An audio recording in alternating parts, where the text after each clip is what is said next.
dari Fakultas Kedokteran, Prodi Kedokteran Umum Universitas Malahayati Lampung. Di sini saya akan menjelaskan atau sharing tentang materi klinis yang ada di lab anatomi.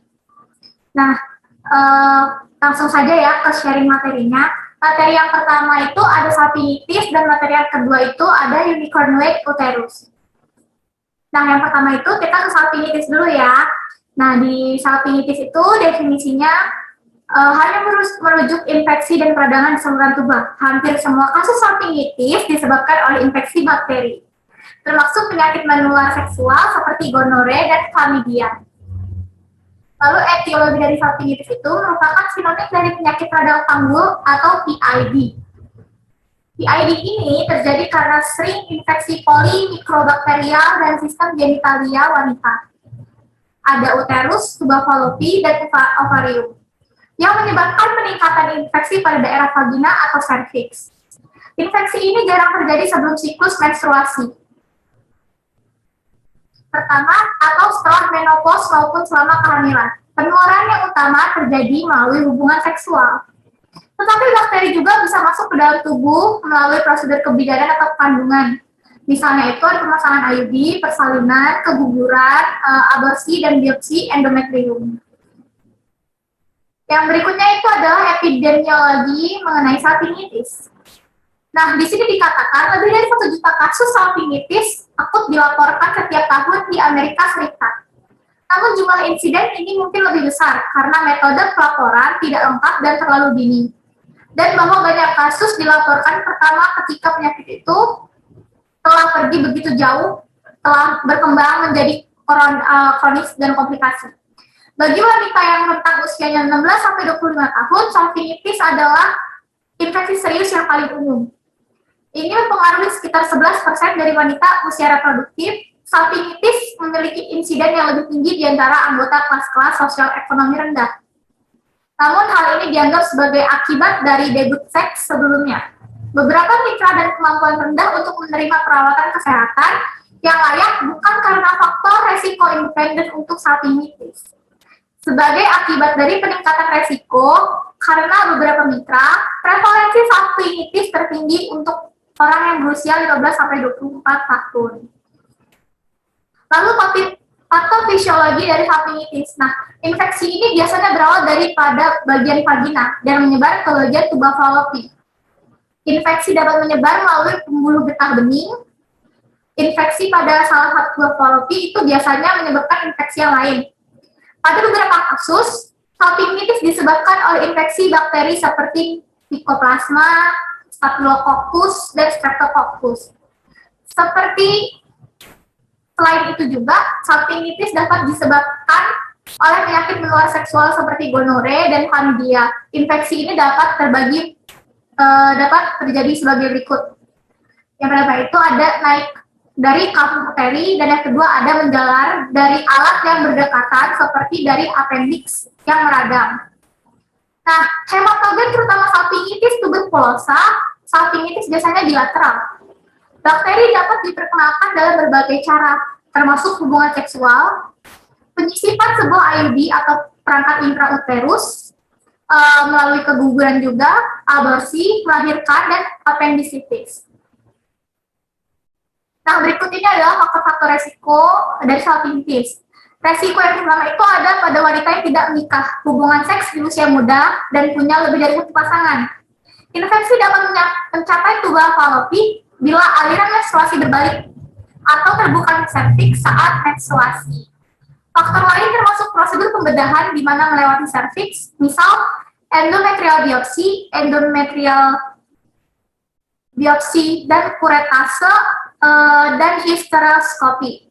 Nah, resiko lain terjadi jika suatu faktor dalam vagina dan serviks yang menyebabkan organismenya. Infeksi bermigrasi naik ke tuba, misalnya pemberian antibiotik lokal, ovulasi, menstruasi, penyakit menular seks, atau sexually transmitted disease (STD). Terakhir itu ada dari hubungan seks dapat memfasilitasi penyebaran penyakit dari vagina menuju tuba, yaitu kontraksi uterus atau haluan sperma yang ikut membawa agen ke arah tuba. Nah, yang berikutnya ini ada komplikasi mengenai salpingitis. Komplikasi potensial yang dapat terjadi akibat salpingitis itu meliputi oovaritis, peritonitis, piosalping, abses tuba ovarium, trombofibritis septik, limfamitis, selulitis, perihepatitis, dan abses di dalam ligamen hiatum. Infertilitas di masa depan juga dan kehamilan ektopik akibat kerusakan tuba. Tanpa pengobatan, salpingitis ini dapat menyebabkan berbagai komplikasi, termasuk antara lain itu infeksi yang lebih lanjut, infeksi yang dapat menyebar ke struktur di dekatnya, seperti indung telur atau rahim. Lalu infeksi pasangan seks, mitra wanita atau mitra lain bisa mengontrak bakteri dan terinfeksi juga. Lalu ada tubo-ovarium abses. Kita 15% dari wanita dengan salpingitis mengembangkan abses yang butuh rawat inap. Lalu yang berikutnya ada kehamilan ektopik. Tabung falopi diblokir mencegah telur dibuahi masuk ke rahim.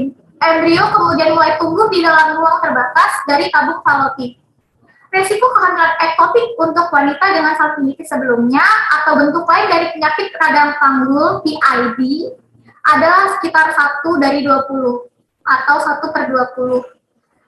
Yang berikutnya adalah infertilitas. Tabung tuba dapat menjadi cacat atau bekas luka sedemikian rupa bahwa telur dan sperma tidak dapat bertemu. Setelah satu serangan PID salpingitis atau lainnya, resiko seorang wanita infertilitas adalah sekitar 15%. Ini meningkat sampai 50% setelah 3 bulan. Yang berikutnya ada prognosis dari salpingitis. Prognosis salpingitis itu tergantung pada usia dan faktor risiko pasien. Namun kebanyakan pasien dapat sembuh dengan baik. Resiko komplikasinya, salpingitis itu adalah infertilitas, abses tubo ovarium, dan kehamilan ektopik. Lalu ini cara pencegahan untuk menghindar dari salpingitis. Yang pertama itu lakukan kegiatan seksual yang sehat.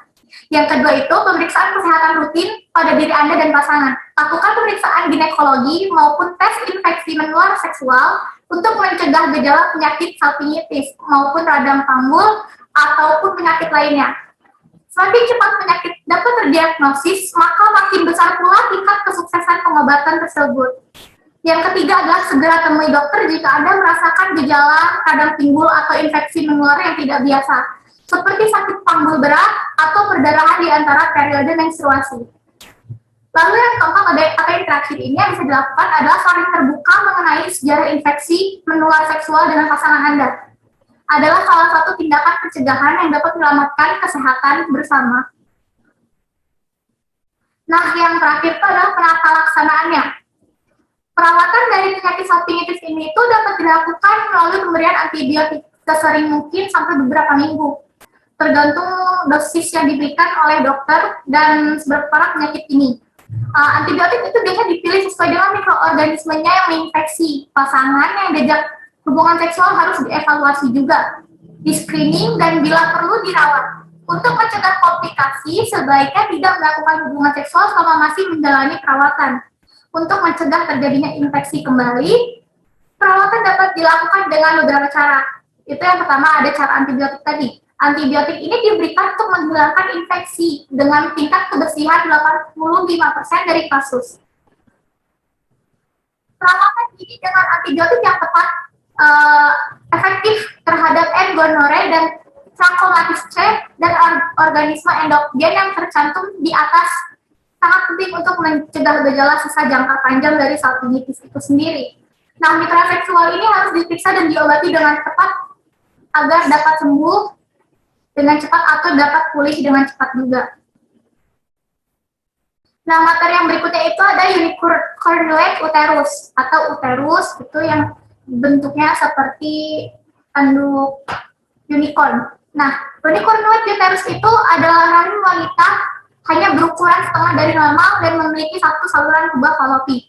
Kelainan yang disebut juga uterus dengan satu tanduk ini disebabkan oleh jaringan yang membentuk rahim tidak berkembang dengan baik. Pada unicornuate uterus, jumlah indung telur sama seperti biasa, ada 2 buah, tapi hanya satu yang dapat terhubung ke rahim. Lalu etiologinya, kelainan ini disebabkan oleh perkembangan ductus paramesonephric yang terhambat atau tidak terjadi perkembangan dari ductus paramesonephric. Epidemiologinya sendiri dari infeksi ini adalah insiden malformasi uterus kongenital sulit diketahui karena jarang sekali menimbulkan keluhan sebelum kehamilan. Jadi unicorn white uterus itu jarang sulit diketahui atau menimbulkan keluhan sebelum terjadinya sebuah kehamilan. Lalu diperkirakan angka kejadian itu 1-2 per 1000 perempuan. Jadi kasus ini termasuk sangat jarang. Kelainan ini terjadi sekitar 20% dari kelainan congenital ductus mulleri. Lalu diagnosa yang dapat dilakukan atau dapat mengetahui apakah seseorang itu punya unicorn white uterus atau tidak. Gejala awalnya yang dapat terjadi itu berhubungan dengan nyeri dan rasa sakit saat menstruasi atau dysmenorrhea, keguguran berulang atau kelahiran prematur, dan tidak ada menstruasi sama sekali atau amenorrhea primer. Uji diagnosa pada unicorn white uterus dapat dilakukan melalui pemeriksaan yang pertama itu ada pemeriksaan HSG. Biasanya akan tampak gambaran kavitas bengkok seperti pisang dengan satu tuba fallopi. Lalu yang kedua itu bisa dilakukan melalui cara USG atau ultrasonografi. Direkomendasikan untuk evaluasi perkembangan bagian yang rudimenter. Nah, cara yang ketiga ini adalah cara MRI. Nah, ini ada sedikit pencitraan dari hasil HSG. Ini adalah gambar uterus yang normal, dan ini adalah unicorn white uterus. Terlihat hanya memiliki seperti berbentuk tanduk dan ke arah satu tuba fallopi. Lalu patogenesis dari unicorn white uterus itu adalah malformasi unicorn white uterus disebabkan oleh kegagalan perkembangan salah satu ductus mullerian, ditemukan pada 14% pasien malformasi uterus. Jika tanduk rudimenter memiliki rongga, pasien mungkin mengalami nyeri panggul unilateral siklikal. Kedua dari pengumpulan darah di rongga dan tidak dapat mengalir keluar dari rahim. Lalu yang berikutnya, wanita dengan keadaan ini 36% mengalami abortus spontan, 16% mengalami persalinan preterm, dan bayi lahir hidup 54%, atau lebih sering dengan janin presentasi bokong, intrauterine growth restriction, atau IUGR, dan seksio cesarea, atau SC. Bagian uterus yang mengalami kelainan perlu dibuang, karena implantasi di area tersebut sangat beresiko untuk ruptur uterus, terbanyak pada usia kehamilan sebelum 20 minggu. Lalu manifestasi klinisnya adalah peningkatan insiden abortus spontan, persalinan kurang bulan, dan presentasi bayinya adalah presentasi bokong, lalu kematian janin intrauterus atau IUVD, dan ruptur uterus. Nah, untuk klasifikasinya ini ada klasifikasi ASMR terbaru, membedakan subkelas uterus unicorn white, kelas 2 menurut ASRM, dengan jenis tanduk rudimenter. Nah, yang pertama ini dia jenis communicating. Nah, communicating ini dia juga terhubung dengan tuba fallopi yang satunya, tapi terlihat ini lebih kecil dan jadi tanduk. Lalu ini yang non communicating, jadi ini tidak terhubung ya. Jadi lihat ini terbatas begini, ini tidak terhubung dengan yang satunya.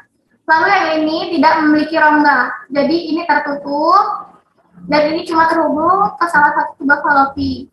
Lalu yang ini yang tanpa tanduk, jadi dia tidak memiliki tanduk dan cuma langsung terhubung ke salah satu tuba fallopinya. Lalu komplikasi yang dapat terjadi pada unicorn white uterus adalah komplikasinya ada endometriosis, hematosalping, dan kelengkatan panggul. Nah, penata laksanaannya itu tujuan dalam tata laksana ketidaknormalan obstruktif pada saluran genital wanita adalah untuk menghilangkan rasa sakit, menghindari gejala sisa, dan untuk memiliki opsi terbaik untuk fungsi reproduksinya.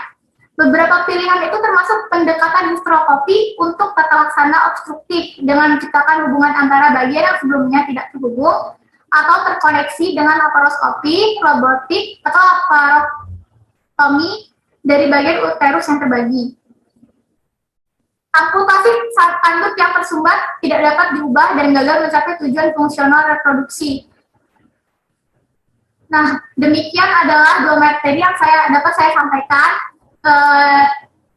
di bagian sharing materi klinis lab anatomi bagian kedua. Mohon maaf bila ada kesalahan kata atau penyampaian yang kurang tepat.